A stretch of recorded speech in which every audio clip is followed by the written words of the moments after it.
Muy bien, vamos a avanzar con nuestro primer tema, lección número 1, verb to be. Ya estuvimos viendo en nuestra clase de nivelación el uso del verbo to be. Ampliaremos un poco al respecto en este tema, ¿de acuerdo? Bien, comenzamos. Primero tendremos que recordar que es importantísimo descubrir o utilizar tanto a mi sujeto como al verbo to be, de tal forma que ustedes, como primer paso, deberán reconocer e identificar todos los sujetos que están acá. Es decir, por ejemplo, identificar al I, al you, al he, al she, al it, al you, al we y al they.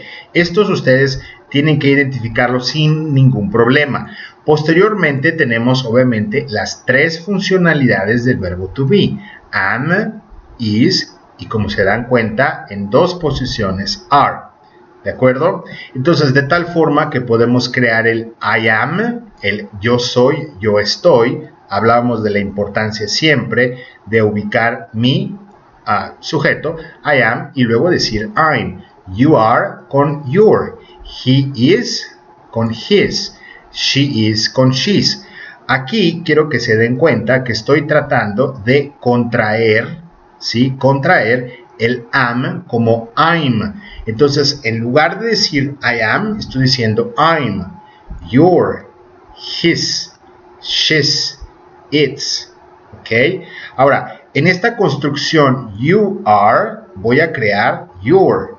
We are, we're, and you are, there. ¿Ok? Importante que ustedes reconozcan tanto la creación simple como el área donde están las contracciones o contractions. Muy bien, vamos a continuar con el siguiente ejercicio. Después tenemos una parte importantísima que son los negativos.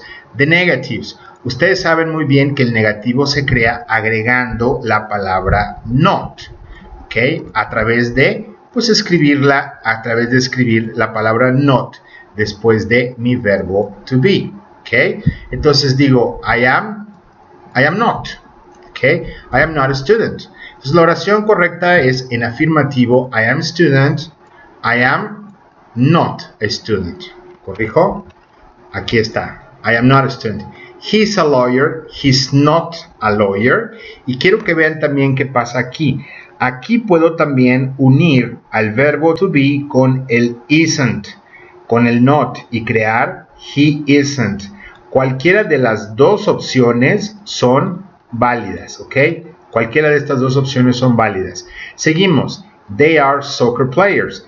They are not soccer players. O también, they aren't soccer players, ¿ok? Entonces, como revisión, nada más acuérdense que voy a utilizar la contracción con isn't y con aren't. No voy a usar una contracción con am, con la forma de am, solo con isn't y con aren't, ¿de acuerdo?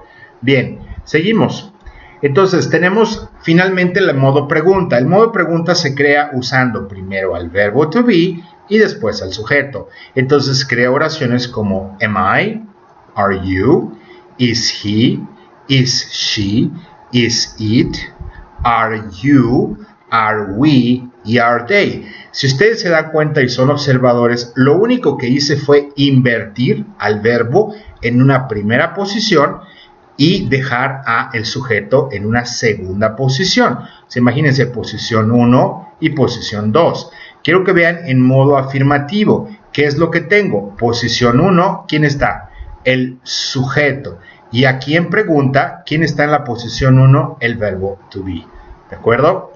Bien, entonces estas serían preguntas, cómo hacer las preguntas siempre iniciándolas con el verbo to be. Por ejemplo, entonces puedo tener preguntas como am I late? I'm sorry. Am I late for the movie? Am I late for the movie? Is he French or Swiss?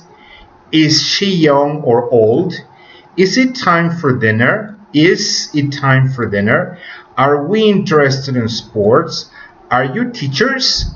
Are they comfortable? ¿Ok? Todas estas son preguntas iniciándose con el verbo to be. E importante, estas preguntas son preguntas que se van a contestar o responder como yes and no, también conocidas como preguntas cerradas. ¿Ok? Estas van a decir yes o no. ¿Ok? Bien, seguimos entonces con la última parte de esta mini lección. Tenemos entonces WH questions with be. Estas preguntas WH quiero que por favor también las repasen. Si tienen alguna duda durante la clase presencial, las vamos a ejercitar también. Por ejemplo, who para quién, what para qué o cuál, when para cuándo, where para dónde, why para por qué y how para cómo. ¿Ok? Ya posteriormente van a revisar quién, qué, cuándo, dónde, por qué y cómo. Y vean también qué sucede. Se agrega la pregunta WH question. Después seguimos con la misma regla del verbo to be y al final el sujeto. Entonces, puedo crear una pregunta como la siguiente. Ahí les va. Who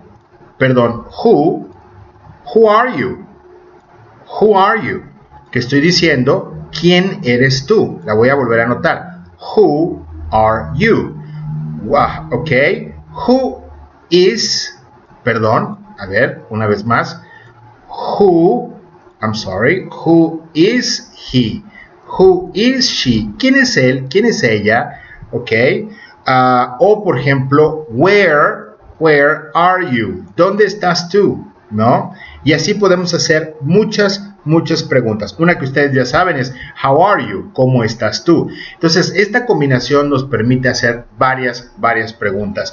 Finalmente, quiero que vean un punto interesante antes de terminar la lección. Who is se convierte en whose. ¿Quién? What is en what's. Where is en where's. When is en when's.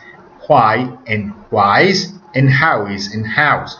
Entonces tenemos preguntas como where is she from? Where's she from? Vean, es la misma pregunta. How are they? Why are they so happy? What is your name? What's your first name? What are their nationalities? Where are they? How's the weather? Ok, so espero que esta pequeña lección les haya funcionado y haremos entonces a partir de esta revisión de los puntos una serie de ejercicios para reforzar estos conocimientos. Jóvenes, gracias.